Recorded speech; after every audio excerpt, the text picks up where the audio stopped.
முருகப்பெருமான் ஆமா உங்களுக்கு ஃப்ரெண்ட்ஸ். காட்சி தர வேண்டுமா? அதற்கு இந்த ஒரே ஒரு மந்திரத்தை மட்டும் சொல்லுங்க. முருகன் உங்கள் கண்முன் காட்சி கொடுப்பான். இது பொய் இல்லை, உண்மை.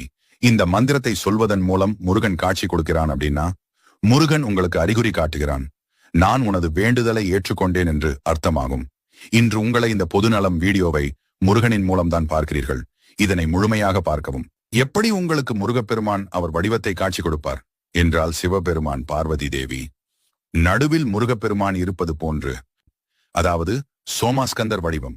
ஓம் ஸ்கந்தாய நமக என்ற இந்த மந்திரத்தை தினமும் பூஜை செய்யும் போது சொல்ல வேண்டும். 108 முறை தினமும் சொன்னால் மிகவும் சிறப்பு. இந்த மந்திரத்தை நேரம் கிடைக்கும் போது எல்லாம் முருகனை மனதார வேண்டிக் கொண்டு சொல்லுங்கள். இங்கே வீடியோவின் கமெண்டில் கூட சொல்லுங்கள், ஓம் ஸ்கந்தாய நமக, நான் நினைத்த அனைத்தும் நல்லபடியாக நடக்க வேண்டும் என்று. இப்படி நீங்கள் இந்த மந்திரத்தை சொல்லிக் கொண்டே இருந்தால் முருகன் உங்களின் கனவில் நிச்சயமாக காட்சி தருவார். Download ShareChat.